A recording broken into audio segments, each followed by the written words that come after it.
you are watching me on Children's Nest. Today I am back with my new video which is on Diwali. This video I have specially made on demand. Friends, as we all know that India is a diverse country and we respect all the religions and celebrate all the festivals together.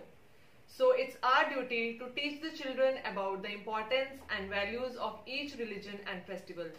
For this, I have put in all my efforts to make this Diwali video more interesting so that the children can easily understand the stories behind the festival Diwali. So watch the video till end. Also, I would like to suggest all the teachers to play this video in your smart class to enhance the knowledge of the children. So without taking much of your time, let's move towards the video. Enjoy. Good morning to all my lovely children. How are you all?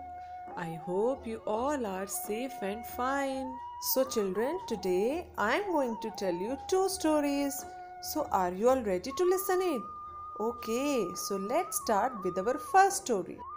Once upon a time, there was a big kingdom and there was a big king जिसका name था दशरथ. आपको पता है children, king Dasharath की 3 रानियां थी जिनका name था सुमित्रा, कौशल्या और कैकई. और राजा दशरथ के 4 बेटे थे, राम, लक्ष्मण, भरत और शत्रुघ्न. और जब राजा के चारों बेटे बड़े हो गए तब उनके सबसे बड़े बेटे श्री राम की शादी सीता से हो गई. और उसके बाद जो किंग थे दशरथ, उन्होंने डिसाइड किया कि वो अपने सबसे बड़े बेटे श्री राम को अपनी गद्दी सौंप देंगे.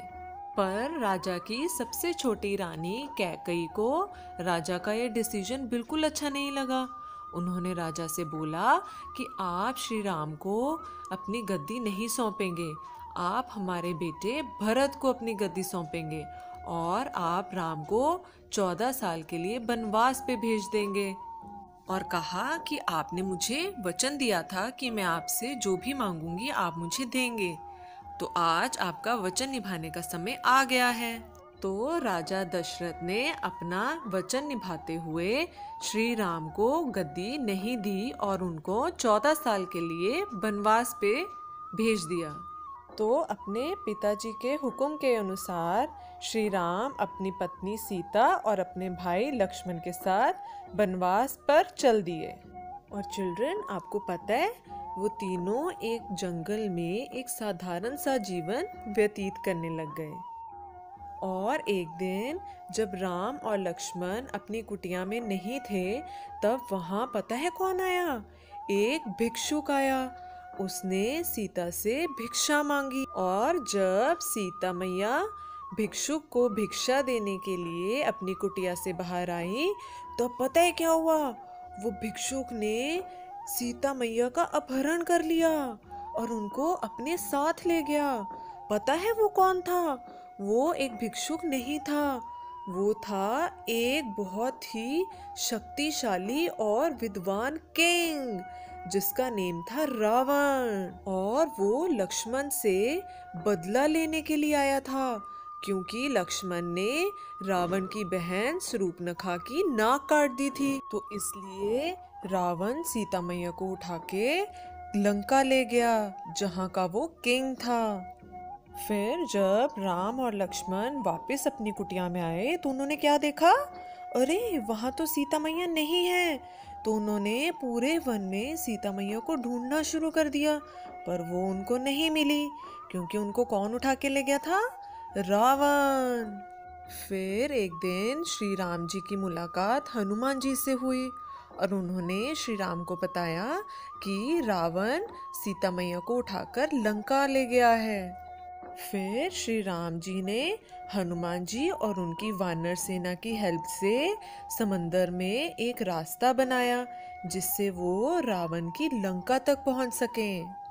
और फिर वहाँ श्री राम जी ने रावण का वध करके यानी कि रावण को मार के सीता मैया को वो वापस ले आए.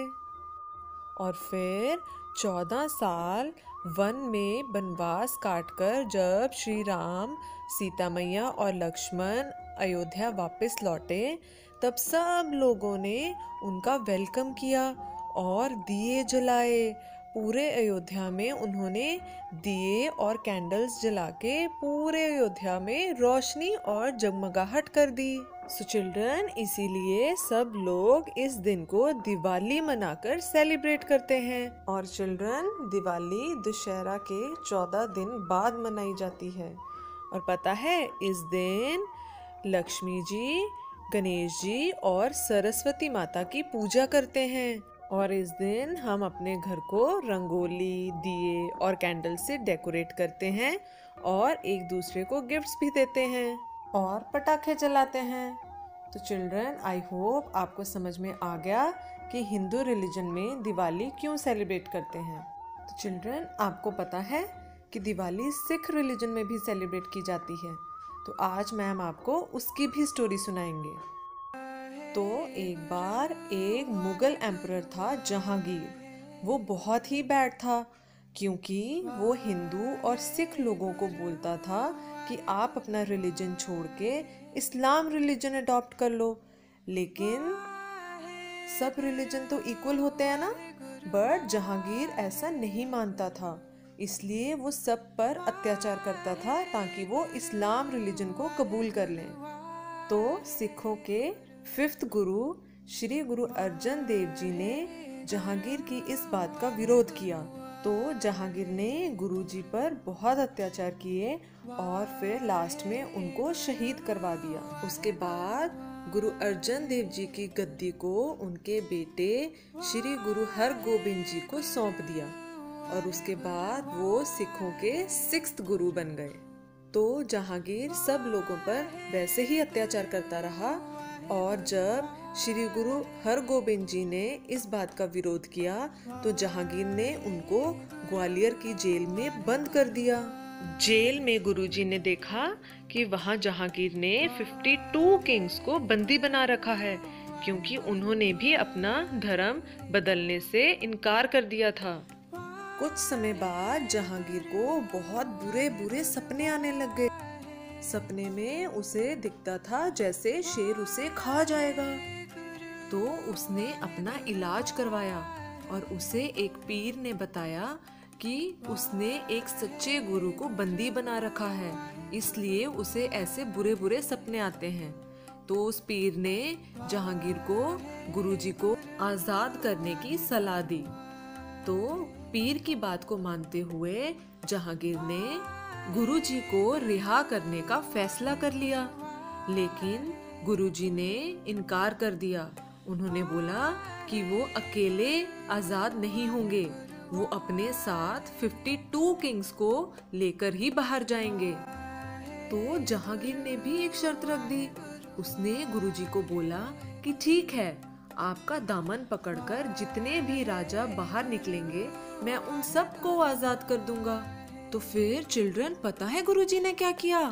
उन्होंने एक 52 कलियों वाला चोगा सिलवाया और सब राजाओं को एक एक कली पकड़ने के लिए बोला और ऐसे करते करते वो 52 किंग्स को अपने साथ जेल से बाहर ले आए। तो इस तरह चिल्ड्रन, गुरुजी ने 52 किंग्स को आजाद करवाया और उनको दरबार साहिब यानी कि गोल्डन टेम्पल ले गए और उनके आने की खुशी में और सभी राजाओं के आजाद होने की खुशी में सब लोगों ने वहाँ दिए जलाकर दीपमाला करी और खूब खुशियाँ मनाई और आतिशबाजी भी करी। So children, that's why this festival is also called Festival of Lights.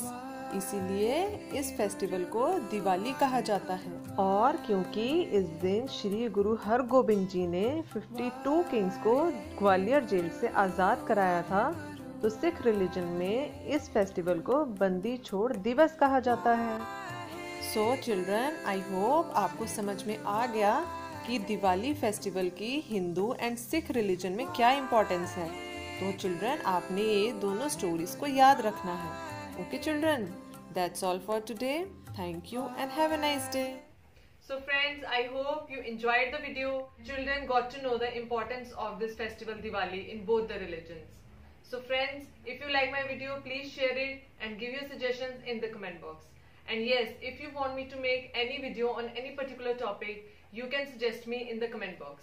And those who have not subscribed my channel yet, please do it right away and press the bell icon for latest updates. Thanks for watching.